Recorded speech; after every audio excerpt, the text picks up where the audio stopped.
All right, well, today's going to be a hiking / running for Hashimoto's. And if you notice, I have no partner today.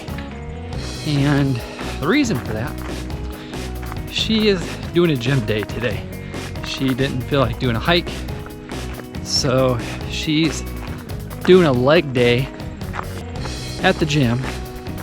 And she said that I can go into the mountains today. So we're gonna go to Bear Peak. I know this won't be a funny video because when Natasha's in it, there's always something goofy that we're doing. But we're gonna talk about the 3 mistakes that I see thyroid patients making today.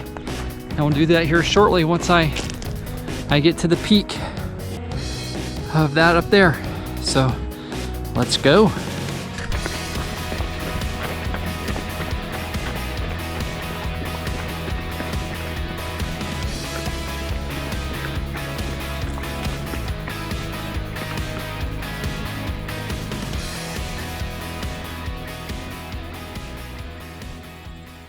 Okay, it is hot and humid today. It's like being back in South Carolina where I grew up. This is rough today.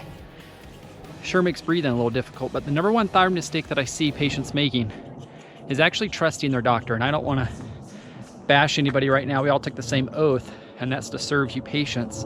But a lot of doctors are not running a full thyroid panel, and they're going to miss their number 1 thyroid condition in the US, which is Hashimoto's disease, what my wife has. So if your doctor's only running TSH and T4, maybe a free T4 in there, they're gonna miss this. And they're gonna misdiagnose you, which means they're gonna mismanage you. That's the number 1 mistake I see thyroid patients making, is simply just trusting their doctors. But that's who we're supposed to be trusting. All right, so stay tuned for mistake number 2 coming up.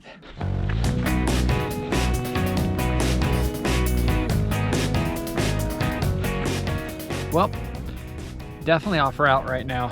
Not quite sure why this one trail was leading me up to where I'm at, but this is just all part of the adventure.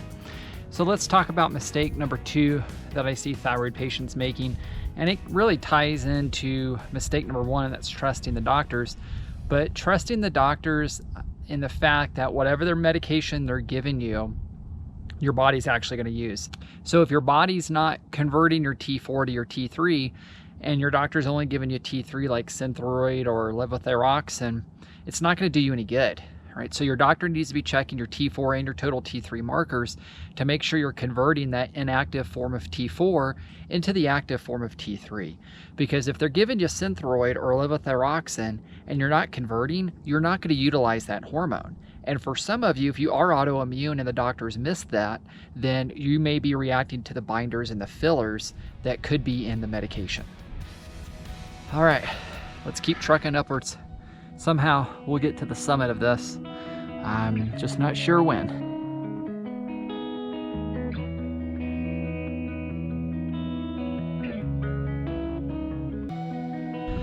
Well, not all adventures go according to plan. And this is one of those days. Really confused on how I got so off route today. But we are sitting on top of some peak, I'm sure it has a name, when we're supposed to be over there on that peak. But let's talk about the 3rd mistake I see thyroid patients making while we're enjoying this awesome view. We actually have some snow-covered mountains back there, if you can see those. The 3rd mistake that I see thyroid patients making is not digging deep enough to figure out what's driving their thyroid condition in the first place. It's great that you have a diagnosis now. Hopefully it's an accurate diagnosis, but you want to ask yourself, well, why is this occurring? Why did this thyroid condition turn on?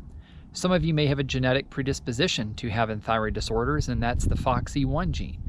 So you could check your genetic expressions, but then you want to know, well, okay, that gene was mutated. What triggered this? So for some, it could be viral infections, which is what happened to Natasha. Others, it could be mycotoxins, which again is what happened to Natasha as well. So that could be mold exposure. It could be other infections, such as bacterial, parasitic, fungal infections. Stress can weaken the immune system as well. We've all heard those stories of people who were under tremendous amounts of stress and they then were diagnosed with cancer or they had a heart attack. So cortisol levels being elevated for prolonged periods of time creates inflammation, and that's just something that the body it doesn't like. Sorry, I hear all these buzzards around me. I think I'm going to keel over here. So the third mistake is just not digging deep enough. So once you get the answer of what's truly going on, then start to ask, well, why is this occurring, and get to the true root bottom of it. That way you can prevent other health conditions from turning on in the future.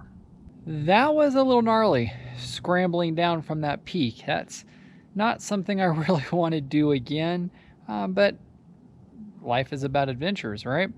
So we're headed down right now. We'll be good to go from here. I pretty much remember a lot of little landmarks when I was coming up this, so we'll get back home safe and sound. Whew, running a little low on energy.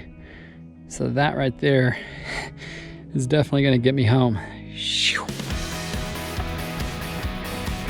100 milligrams caffeine for the next, I think, about 6 more miles to go.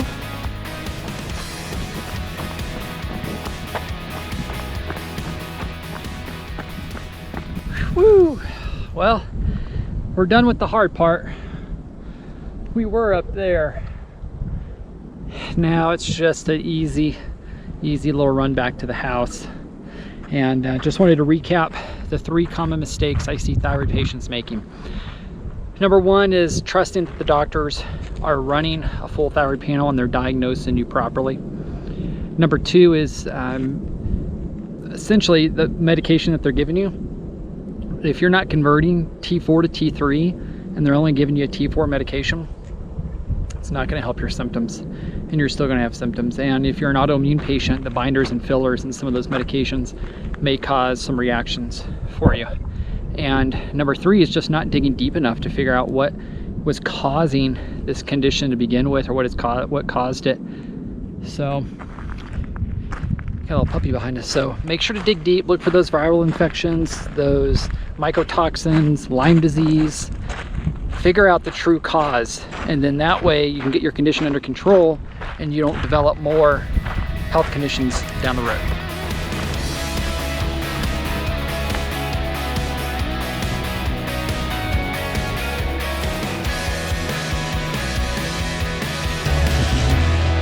Welcome home.